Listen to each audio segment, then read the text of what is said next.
Clerk, if you would please call the roll. Harris. Here. Oliver. Here. Honeycutt. Here. Kirkpatrick. Hammer. Here. Gaunce. Witcher. Here. Norris. Here. Dickinson. Gross. Here. Lowry. Neal. Here. You have 8 present. Thank you. You have in front of you a copy of the minutes from the council meeting on June the 12th. Are there any additions or corrections to those minutes? Do I have a motion to approve? I have Council Member Harris with the motion and second. Council Member Gross. All in favor signify by saying aye. Aye. All opposed? The motion carries. Thank you. Next item on the agenda is Police Chief Guy. How we would like to recognize Lieutenant Jimmy Phelps. Thank you, Mayor. Evening, Council. I'm here to recognize Lieutenant Phelps. You all know Jimmy. He was selected to go to the FBI National Academy. He is one of only 240 people that get to go per session. That's about 1% of police officers across the nation that get to attend this academy. The academy's been in existence now since the late 60s and holds 4 classes a year, and it is designed to develop executive leadership skills for upper police management. It's a 10-week course that's held at the FBI Academy in Quantico, Virginia. I'm told that that has been the best 10 weeks of his daughter's life. But he'll tell you it's probably been the best 10 weeks of his life as well. But some of the classes that he took and focused on were legal issues that impact law enforcement operations, overview of forensic science for police administrators and managers, critical incident leadership, emotional intelligence. But I think one of his proudest is the fitness in law enforcement. For 10 solid weeks, they talk about stress management, physical fitness. At the end of the 10 weeks, they build them up to this. There is a 6.5-mile confidence course that they have to run, and it's called the Yellow Brick Road. Lieutenant Phelps did earn his yellow brick. So if any of y'all want to see the yellow brick, it's proudly displayed in his office, as is mine. So I just wanted to let you all know and congratulate Lieutenant Phelps on successfully completing a very esteemed National Academy, and y'all should be proud of him. I am. So thank you.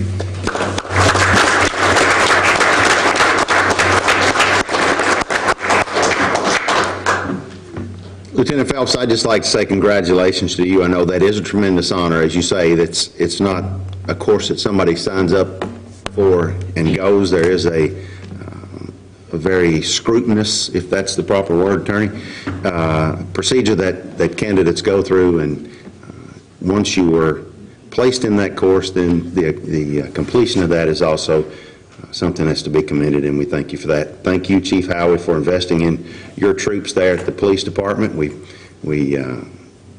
hope that we can continue to send people to that course and to others to continue to develop them. So thank you all for the good work. Thank you. We have another applicant that's in the process right now. Captain Jennifer Arbogast is in the process, so hopefully next year. Let's get a picture. I'm glad to get that.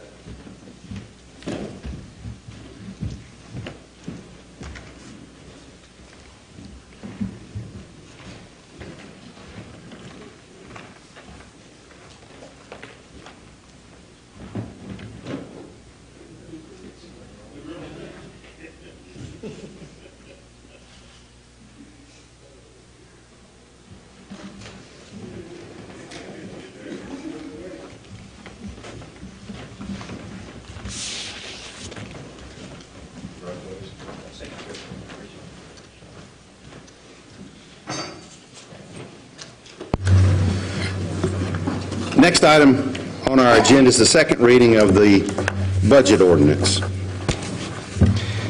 Whereas an annual budget proposal and message has been prepared and delivered to the City Council, and whereas the City Council has reviewed ordained by the City of Glasgow as follows. Section 1, that the annual budget for fiscal year July 1, 2017 and ending June 30, 2018 is hereby adopted as follows. You have the various accounts, administrative, all the way through the South Central Kentucky Cultural Center accounts. I will just read the bottom line for the general fund. The estimated carryover from June 2017 is $5,727,731. Therefore, the estimated revenues for the upcoming fiscal year are $14,825,258. The estimated expenses for the upcoming year, $15,539,525, with an estimated fund balance at the end of this coming fiscal year of $5,013,464. Then you have the plaza account with an estimated carryover from the past fiscal year of $204,911. Estimated revenues coming up in the new year, $446,600. Estimated expenses, $354,065, with an estimated fund balance of $297,446. The stormwater account has an estimated carryover of $554,040. No estimated revenues, estimated expenses at $446,284, with an estimated fund balance of $107,756. The Municipal Road Aid Fund has an estimated carryover of $148,670, $285,000 of estimated revenue for this new fiscal year, estimated expenses of $326,520, and an estimated fund balance of $107,150. The Revolving Loan Fund has an estimated carryover of $292,905, no estimated revenues or expenses, with an estimated fund balance then of $292,905. The CLEP Fund for the Police and Fire Department has an estimated carryover of $37,662, estimated revenues for this new fiscal year of $416,130, estimated expenses for the new year of $416,130, so an estimated fund balance of $37,662. The Glasgow Economic Development Loan Fund has a carryover of $918,139, estimated revenues of $700, estimated expenses for the new year of $100,000, therefore an estimated fund balance of $818,839.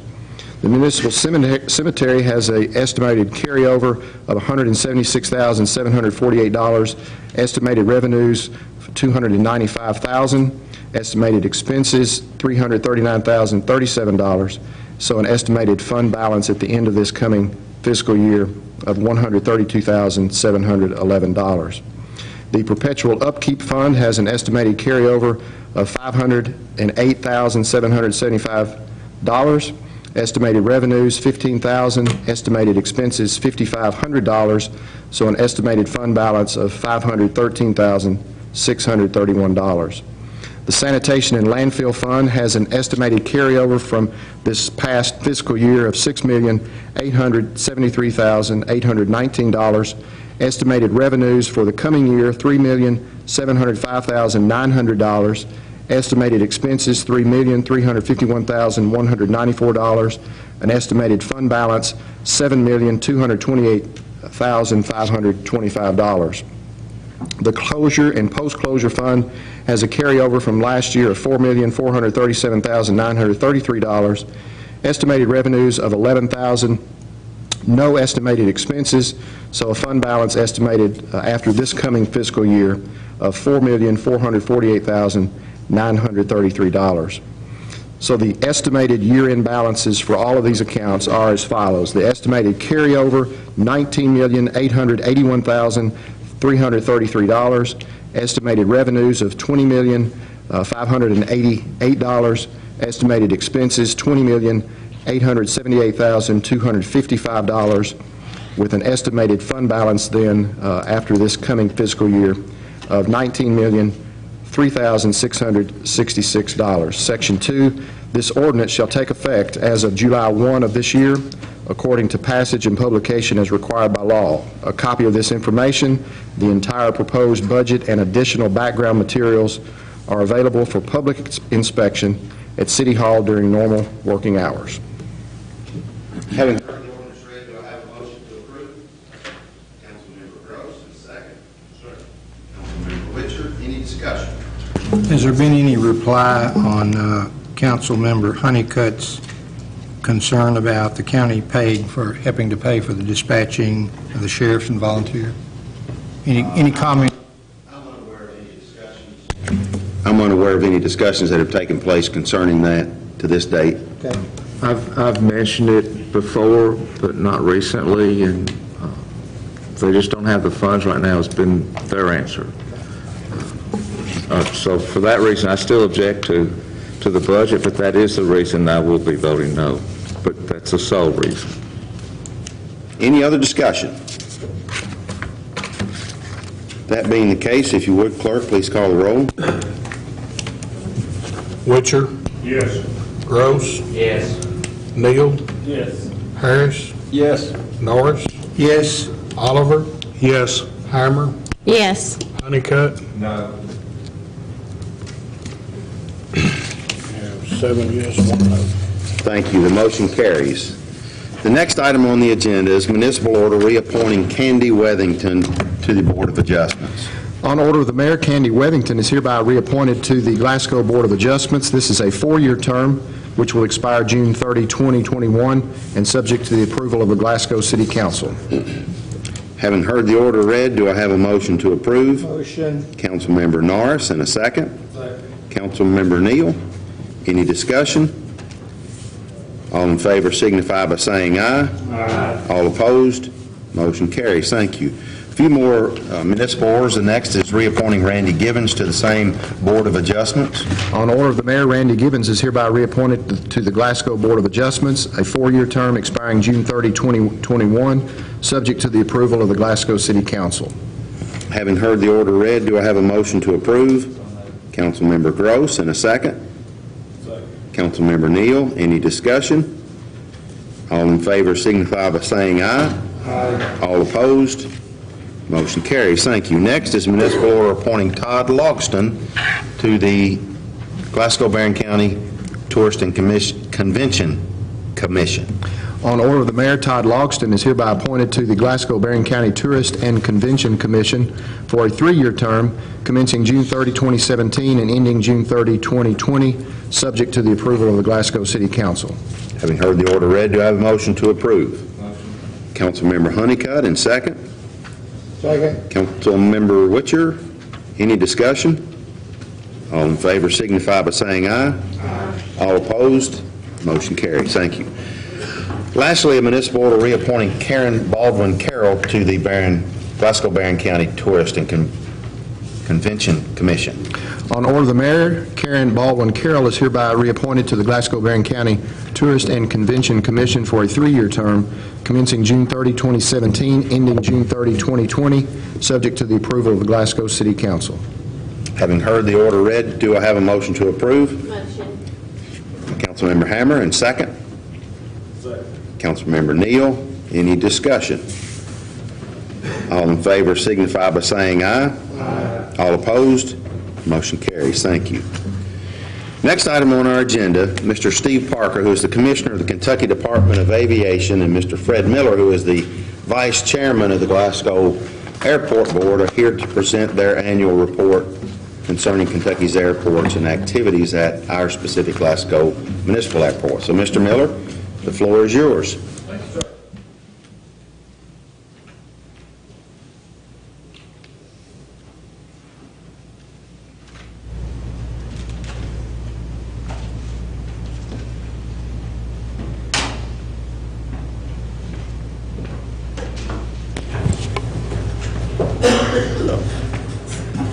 Thank you.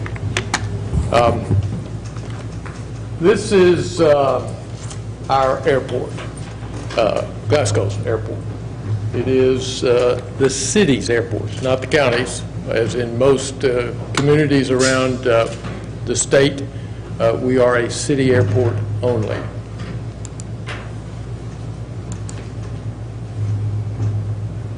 This worked earlier.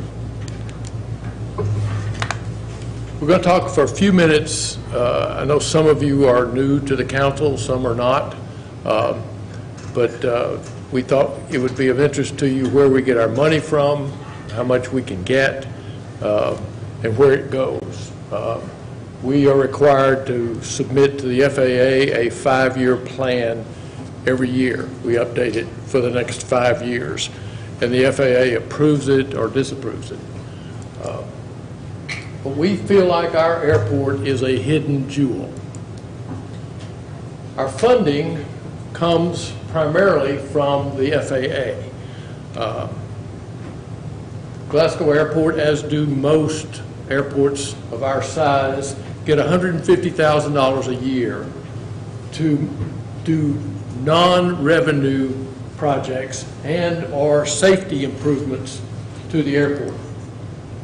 These funds may be carried over for up to 4 years, so we can actually do $600,000 worth of work if we carry over our $150,000 every year. But as you'll see, we got it all spent for the next 5 years. We're also included in the Glasgow budget for our everyday expenses of utilities and so forth. We also have income from hangar rental, fuel sales, and farming activities on the airport.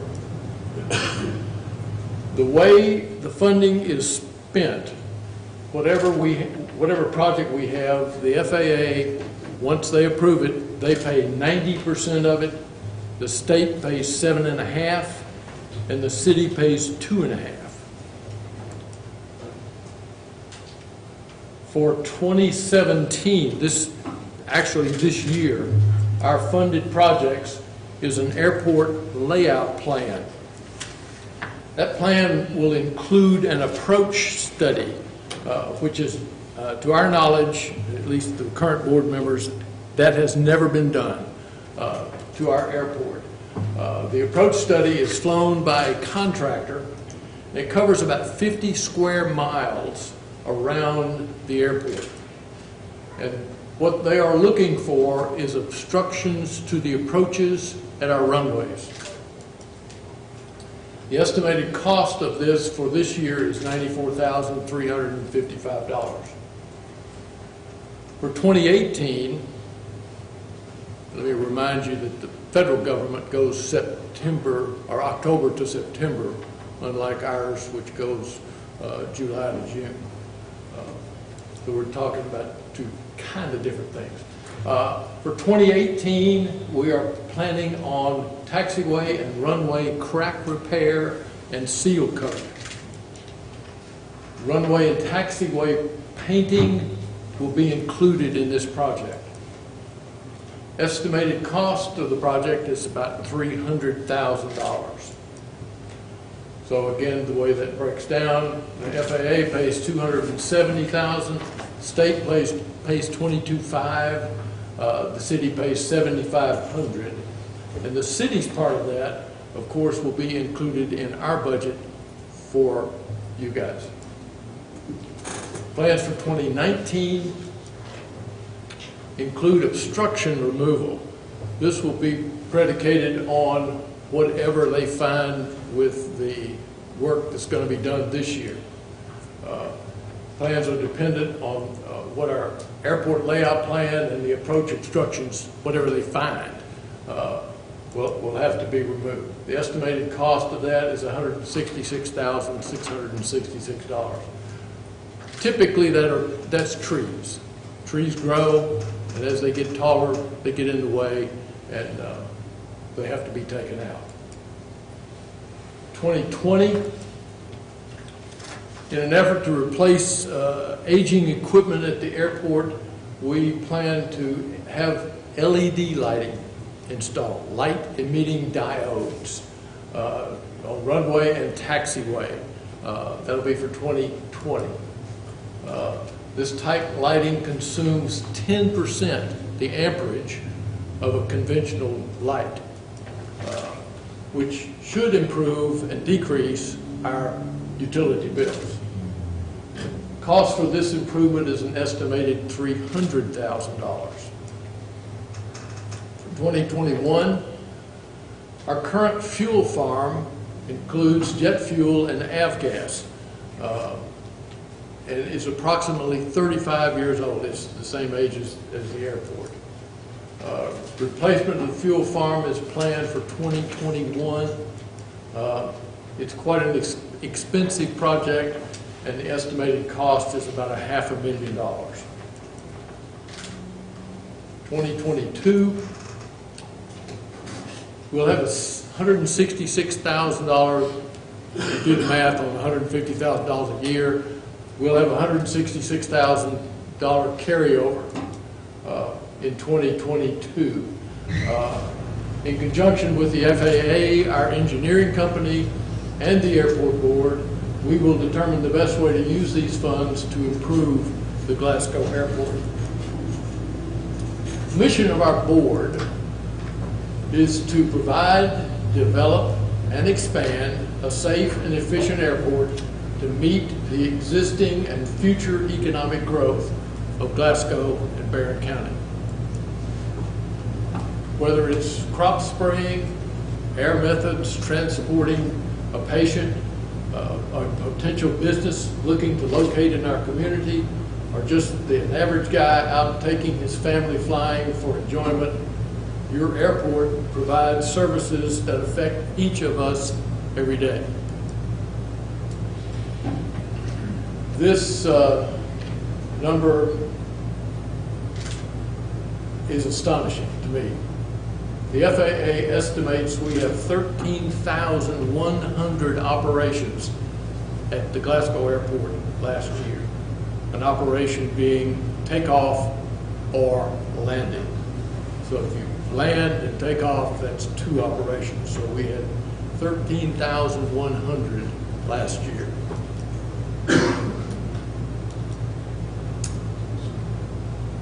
My portion is short. Thank you for your attention. Do you have any questions anyone's got?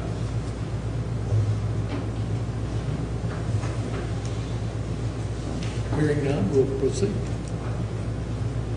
We have a special guest this evening from the Kentucky Department of Aviation. We have the Commissioner, Mr. Steve Parker. Now I'll turn it over to Steve, and Steve's going to talk to us about the importance of airports to communities like Glasgow, the state, what aviation means to the state. Thank you. And Steve. Why don't you just go ahead and do my whole speech, sir? Oh, shall I stand here? That'd be great. Yeah, I'm the out-of-towner, and I want to stand where I'm supposed to stand. I teach public speaking at UK also, and I tell students, if you see a podium, burn it, because it gets between you and the audience. But if you'll excuse me, I made a couple notes as I was flying over this afternoon. Who knows if I'll get to them, but I know I have 10 to 15 minutes at the most. I've heard your mayor speak before, and he's much more eloquent than I am, but I'll do the best I can. Isn't it awesome that we can, you know, I'm just 68. I did that because you're thinking, how old is this guy? But I'm 68, but isn't it awesome in America we can start our meetings with a pledge of allegiance and a prayer, and I think that means so much to me personally, so well done, sir, in that regard. 20 years ago this week, I was blessed to become a Kentuckian. I spent 30 years flying airplanes for the Air Force, and I grew up in a home of an Air Force non-commissioned officer who was a Chief Master Sergeant. And tonight, one of the blessings among many every time I come to this community is I got to meet another Chief Master Sergeant who you all know well. In the Air Force, we colonels think we run things. We don't. The Chief Master Sergeants run the Air Force. Can I have an amen? Amen. Okay, thank you. So, and anyway, enough about that. Every time I come to Glasgow, I think of an old friend that we lost several years ago, Keith Brown. I don't know how many of you knew Keith, but I would come sometimes just to talk to Keith. Yeah, I'd say, I got to go see the Bagleys, I go to the airport, but the real reason I would come was to sit down and talk to this amazing man who flew SR-71s, was a navigator on that airplane. There aren't very many people that flew SR-71s. Keith Branham was one of them, and I miss him mightily. I hope many of you knew him because he was a jewel for sure. I think that was a really good overview. I hope it helped you figure out how valuable your airport is to your community. Airports are economic development magnets, right? I used to be I was on the faculty also at the University of Washington one time when I was flying airplanes up there, and they had a TV commercial that they used that said, the University of Washington. You get something out of it whether you go there or not, right? Well, your airport is that way.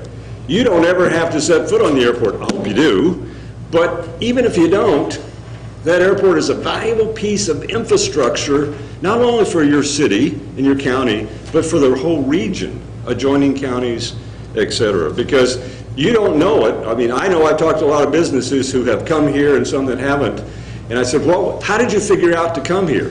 One of the first things they do is they'll go online to the potentially communities to where they would either relocate or expand to, never end a sentence in a preposition, but give me a break. And they will see how close is the nearest airport that has like at least 5,000 feet of runway. To pilots, 5,000 feet is critical, right? 4,000 is good, 5,000 is really good, particularly if you're flying a corporate jet, a business jet, right, for safety. You've got 5,300 feet here. Businesses will go online and find out if they're looking at your community, they'll try to figure out where's the nearest airport. Wait a minute, they've got a really good one, 5,300 feet, good facilities, well run. So, and if you don't have that, and right now we have 59 airports in Kentucky, we're building a 60th, so that's one for every 2 counties. If you don't have one, you can lose business you don't even know you're in the running for, right? So, and I bet you, and I've done research, but I bet there are businesses in your community that are here because they use the airport. If you didn't have it, I suspect they might be elsewhere. And I guarantee you the 60 counties that don't have an airport like you do would do anything to get what you have. I'm the aviation. I spent my whole life flying airplanes. 8,000 hours as an Air Force pilot, 93 countries, everything from Vietnam to Bosnia. No, I was not in World War II. I know what you're thinking. I just look at it, right? But aviation is all I've done. You all do different things, and you're experts in your field. Mine was aviation. I get excited about it. I've done speaking engagements at 80 of our 120 counties, a lot of it about aviation, right? Because I am fired up about it. So just a couple things. You've heard Fred talk about your airport specifically. You know it's a piece of infrastructure. You know it's critical to grow your economy. If you want to grow, you need to have the airport. You need to, I would hope, I would submit, sir, that you need to support your airport. I know you do. I hope you will support it even to greater extents because it's part of your growth plan. There are things you can see that need to be done. We as a state, we're going to help them along with the FAA. But Kentucky is becoming known as an aviation and aerospace state. Now, you may not know that. Some of you may have. But do you realize that the #1 manufactured export from the state of Kentucky, do you know what it is? It ain't cars. It was until last year. Now it's aerospace and aviation parts and components. We are the #2 state in America at exporting aerospace and aviation parts and components. Who knew, right? Kentucky. There are anywhere between 100 and 500, we're doing an economic impact study to figure that out, companies in Kentucky that are producing parts that are used in space and in airplanes, right? So it's amazing, and they go from large carbon brakes and landing gear assemblies and jet engines down to O-rings and seals and software.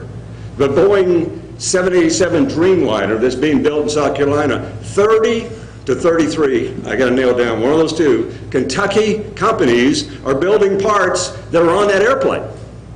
How awesome is that? We're also becoming known as a space state. Did you realize that? Morehead State University, if you've ever been up there, they have a space science center. There's only 3 of those in America. They have a contract with NASA to put cube satellites, small satellites, in space. They have a NASA contract to send cube satellites around the moon looking for water, looking for ice, right? University of Kentucky has an incredible NASA program. All kinds of research going on. Both of those universities have satellites that are in space now or on the International Space Station waiting to be launched. So aerospace, aviation, space specifically, is pretty awesome. We have 59 airports in Kentucky. Yours is one of the most special of them. Of the 59, 6 of them are air carrier airports where you can go buy a ticket and fly somewhere. You got the big 3, you know, Louisville, Northern Kentucky, Cincinnati, and Lexington. And then the next 3, Bowling Green, right? They have flights now to Destin. They had flights to Atlanta, didn't work out. The flights to Destin. And then Paducah and Owensboro. The other 53, Glasgow and 52 others, are general aviation airports. You saw Fred's slide about all the things that go on there. It's go out sometime to the airport and just watch who comes in. You know, corporate jets, business jets coming in to hire and fire and kiss babies and cut ribbons and do all these kind of things that they do, right? That's important. And he talked about all the other things. Back to the #1 export, 10.8 billion exported in 2016, aviation and aerospace. That's a B, billion. And so far this year, it's up 10% through May. So that's pretty good. And now, with Amazon moving to Northern Kentucky, Cincinnati, CVG, and Bailey Aluminum opening a plant in Greenup County in northeast Kentucky, who will make aluminum for what, 2 things? Cars and airplanes, right? And with Amazon up there at CVG, $1.3 billion, all kinds of jobs. DHL is up there. They just hired 900 more people because they're working with Amazon. And so aviation throughout the state is really taking off. Here's a thing, briefly, that you may not know much about, but some of you may be drone operators. Show of hands, who owns their own drone? Okay, some of you do, I know. How about here? How many of you own it? Well, there you go. We have law enforcement in, right? But a few people.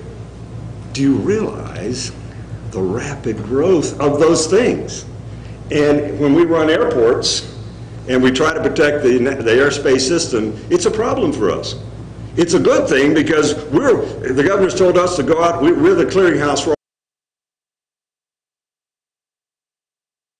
autonomous drones. The governor said go out and recruit businesses to come to our communities throughout the state to set up their unmanned aircraft system drone businesses because they're good paying high-tech jobs. So we're doing that, right? And we're going to be using drones in just about every segment of our society. It's already going on. #1 use of drones right now in Kentucky is what? Everybody knows, agriculture. But also real estate, roof inspections. 20% of the roof inspections in America now are done by drones. And we're using them in I have an electrical engineer that's my Dr. Drone, right? He's got the whole basement. It's like his man cave. We have no idea what's going on down there, but he's building drones. And we go out and film rock slides and highway projects and things of that nature. And now just about every cabinet is using drones in one way or another. And the growth is going to be, not logarithmic, exponential, really big. And so we are trying to keep our hands around that, and you're going to see it here. Do you get any calls on drones? Yes. Yeah. Well, guess what? It's going to get worse, right? And the FAA is trying to keep up with this because all of our airports are going to deal with drones, so they may need your support in some way, and if we can assist in any way, let us know. I'll send Dr. Drone right down. One thing we are doing, we have more construction projects going on at all of our airports throughout the state. And I tell you this only because you can see how your airport fits into the overall statewide picture. This wonderful network of airports that we have, 59, soon to be 60. Governor Bevin, we get funded in the state for jet fuel tax. And it varies from year to year. But Governor Bevin, a year and a half ago, we went to him and said, look, we need more money for our general aviation airports. He gave us $10 million for FY 17 and 18. We did 12 major projects at airports this year. We're doing 19 next year, and I'm lobbying with him now to get the same amount of funding for 19 and 20 as well. Because quite honestly, our general aviation airports in Kentucky were behind in terms of efficiency, safety, et cetera, every state that touched us except West Virginia. Praise the Lord for West Virginia. We were ahead of there. But now, guess what's happening? Tennessee, Ohio, Indiana, they're calling us, and here in the rearview mirror comes Kentucky. We're catching up in a hurry. It's exciting. But, so, by the way, I think you know some new friends that we've made. Secretary David Dickerson and his wife Legan, some of you may know. I promised her I would mention her name. My wife is the Governor Bevan's office manager, and she and Legan have become very, very close friends, and they're wonderful people. And they heard I was coming to Glasgow, and they were excited about that. So I promised that he gave me $10 if I'd mention his name. It's especially good, Mayor, and if you're keeping score at home, I'm just about finished. But we have several airport board members. We have a couple of representatives from the outstanding engineering company that partners AEI with your airport. So I think it says a lot about the people that run your airport. They could be a lot of places tonight, but they chose to be here, right? And that says a lot. And most of them, the volunteers, the board, et cetera, they don't get paid, right? All right, and may I address any questions about how awesome your airport is and how important it is to you? You're not a real questioning group, because I did this at Calvert City 2 weeks ago tonight, and I spent 20 minutes answering questions. So I think they are not nearly as bright as this group, I think, is the issue, right? So, no questions? Okay. Mayor, anything else I can address for you, sir? No, sir. Mr. Parker? You just want me to sit down, right? No, quite all right. Continue on if you'd like. No, sir, I'm going to sit down. Thank you. God bless you all, and thanks for letting me come and visit your community. Thank you, Mr. Parker. Mr. Miller? Members of the Airport Board and American Engineers, we do thank you all for the work that you all do. As he said, that is truly devotion on your part, because it's certainly not the pay. So we do appreciate the work that you all do. And I believe it is, as Mr. Miller said, a hidden jewel there. So thank you for the work that you do. Thank you, Mr. Park, for being here tonight and sharing that valuable information with us. And it truly is an opportunity for this community and this state as we continue to see that expansive growth in aviation exports and the growth of that industry in our community. So that's exciting. Sir, if you ever have any questions or any issues with aviation that you need some help, the only delay in us getting here is how long it takes us to either fly or drive to everything on the way. The drive from the airport is just about as long as the flight. Is that correct? Close? Just about. Although tonight I rode in a convertible from the airport, Fred Miller's convertible, and I was afraid my hair was going to be all messed up. It was nice. It looks fine. Thank you all again. A few announcements before we adjourn. The Barron County Fair will be June 26th through July 1st, and then a second session of July 13th through the 15th. That'll be at the fairgrounds located at 10168 Tompkinsville Road. We also have country music legend John Connolly in concert at the Plaza Theater on Thursday, July the 6th. Those tickets are available for $50, $35, and $25. You can contact the Plaza Theater for more information.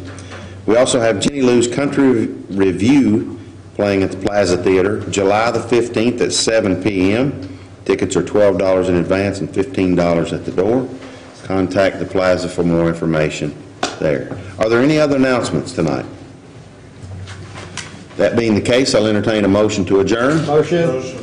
Motion and a second all at once. All in favor signify by saying aye. All opposed, we are adjourned. Thank you.